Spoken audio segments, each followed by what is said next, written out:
Hey guys, it's Morgan, and I am ready to show you my field experience. So some basic information was I was over at Seven Oaks Elementary School volunteering in Miss Richmond's class. She teaches first grade, and it was the morning routine that I was there mostly for. The demographics of the class varied depending on how many students were there during that day. Um, so the first theory I did was Piaget's theory, concrete operational stage. And on healthline.com, I found a quote that says the main goal at this stage is for the child to start working things out inside their heads. This is called operational thought, and it allows kids to solve problems without physically encountering things in the real world. Something that I can relate that to back into the classroom experience was that children were encouraged to solve problems on their own, inside and outside of the classroom. So a big thing that I noticed one time was one of the kids was not getting along with another child at recess. That was really a big situation, but the duty and the teacher that was out there both agreed that the child should work it out on their own, and encourage them to figure out how to solve that problem together as friends. The second theory I picked out was the biological theory. In microsystem, the first basic structure, the microsystem, refers to the activities and relationships with significant others experiences by a developing person in particular settings, such as family, school, peers, friends, and community. And that was by Burns on page 21. In that, I found that really important because in a classroom experience, the children connect with peers, teachers, staff, anybody who's really there. So the children were able to connect with friends and make friends. The child has a special bond with their teacher, different staff such as the principal or the lunch ladies, and they even had a really close connection with me. That was really neat that I got to see that. And then another big one is the parents and the communities have really large influences on the children's academics. Parents, first of all, because of the fact that they're there to help their children complete schoolwork and go to events and just little things that parents participate in with their children.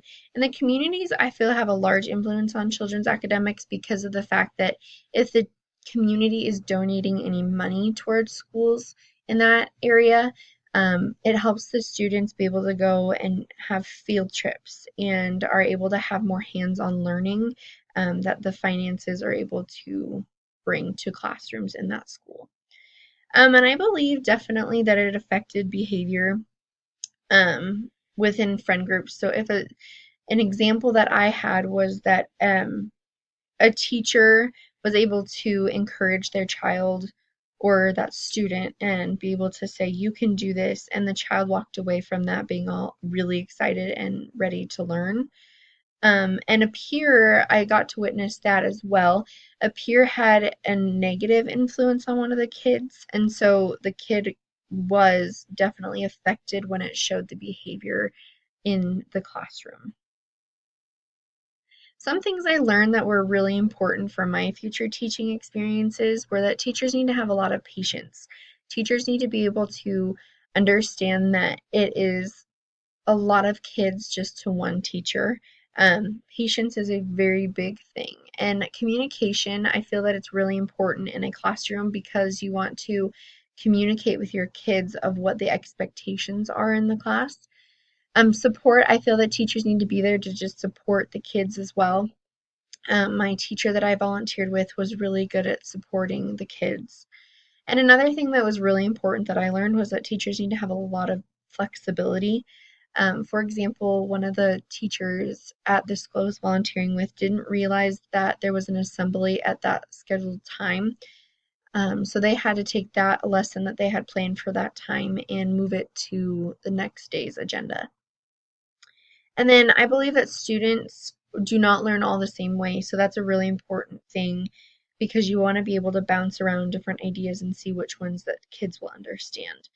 And they can differ definitely based on their views or morals or values. Every student comes from a different home, which that is very important to know because of the fact that not everybody believes the same, so you got to keep that kind of neutral in the classroom. And I believe that students are very, very, very dependable on the microsystem and the macro system. The microsystem more so because of the parents and the families and their friends, and the macro system definitely because of the curriculum that teachers have to teach. And I believe that's very important.